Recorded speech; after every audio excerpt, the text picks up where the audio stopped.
सनहिया लगावल बहुत बात नहीं खे। सनहिया लगावल बहुत बात नहीं खे।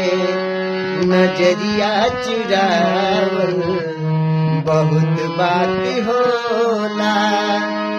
नजरिया चुरावल बहुत बात होला। समझे न पवनी तोहर असली इरादा। रूपवा के जाल में धरा गई दादा। समझे न पवनी तोहर असली इरादा। रूपवा के जाल में धरा गई दादा। हो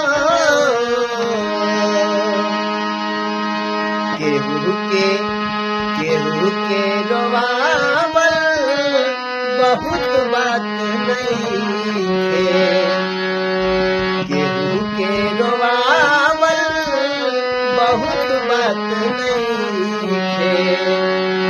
रोवा के हंसावल बहुत बात होला। रोवा के हंसावल बहुत बात होला। सनहिया लगावल बहुत बात नहीं खे। नजरिया चुरावल बहुत बात होला।